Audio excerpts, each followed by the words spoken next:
আপনি কি করেন?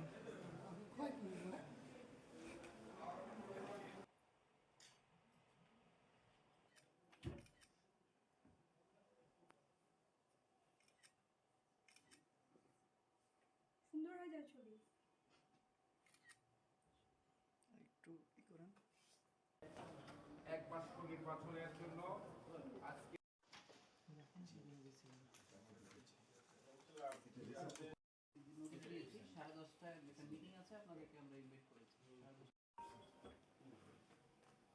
আচ্ছা, আপনারা তো জানেন যে আমাদের একটা 10 দলীয় জোট হয়েছে এবং আমরা আসলে একটা নতুন বাংলাদেশের প্রত্যাশায় এই জোটটা করেছি এবং এই জোটটা হচ্ছে সংস্কার, বিচার, এই যে নতুন বাংলাদেশের একটা প্রত্যয় নিয়ে আমরা এই জোটটা করেছি। তো জোটের আর আহ, আমি এতদিন হচ্ছে এনসিপির মনোনীত প্রার্থী হিসেবে এখানকার ঝালকাঠি 1 আসনে ছিলাম।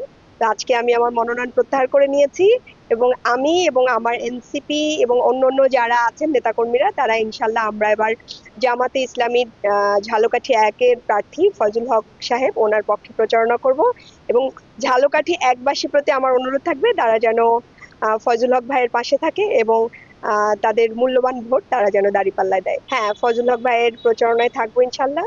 আপনারা জানেন আমার নেতা রাজনৈতিক জননেতা জনাব গোলাম আজম সৈকত, উনি একজন সাংগঠনিক মানুষ। আপনারা এও জানেন যে উনি সেই 90-92 সাল থেকে 1990-92 সাল থেকে কিন্তু এই জাতীয়তাবাদী দল বিএনপির সাথে সংযুক্ত রয়েছেন এবং উনি ওয়ার্ড পর্যায়ে সভাপতি থেকে ছাত্র দলের সেই কেন্দ্রীয় পর্যায়ে তিনি নেতৃত্ব প্রদান করেছেন এবং আমরা দলের প্রতি আনুগত্যশীল, যার ফলে হচ্ছে জননেতা জনাব তারেক রহমানের নির্দেশে আজকের গোলাম আজম সৈকতের পক্ষ থেকে আমি আজকের মনোনয়ন প্রত্যাহার করলাম। যে আপনারা জানেন আমার বাংলাদেশ পার্টি এবি পার্টির মনোনীত প্রার্থী হিসেবে দীর্ঘদিন নির্বাচনী প্রচারণায় অংশ নিয়েছিলাম, নির্বাচনে মনোনয়নপত্র জমা দিয়েছিলাম, বৈধ হয়েছিল।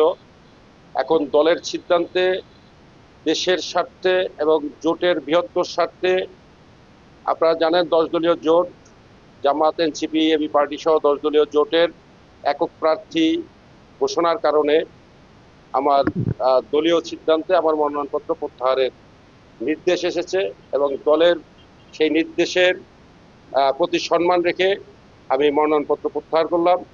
আগামী দিনে আবারও আপনাদের সাথে দেখা হবে এবং জোটের যে প্রার্থী আছে একক প্রার্থী তার পক্ষে নির্বাচনী প্রচারণায় অংশ নেব এবং আমার এতদিনে যারা আমাকে সমর্থন করেছেন, যারা আমাকে ভোট দেওয়ার আশ্বাস দিয়েছেন, আমি তাদের কাছে দুঃখ প্রকাশ করছি যে দলের স্বার্থে আমি আপনাদের সেই আশা পূরণ করতে পারি নাই। সে কারণে আমি ব্যক্তিগতভাবে আপনাদের কাছে দুঃখ প্রকাশ করছি, যাতে ভবিষ্যতে আবারও আপনাদের পাশে আসবো, পাশে থাকবো। আপনাদের সকল কার্যক্রমে, আপনাদের সকল সমস্যায় আমাকে পাশে পাবেন। আরেকটি কথা আমি বলতে চাই, আপনাদের মাধ্যমে আমি এই ঝালকাঠিকে সন্ত্রাস, চাঁদাবাজ, দুর্নীতি এবং মাদক মুক্ত করার যে জেহাদ ঘোষণা করেছিলাম, আমি যতদিন জীবিত আছি সেই জেহাদের পক্ষে আমি কাজ করব। এই অঙ্গীকার আবারও আমি পুনর্ব্যক্ত করছি।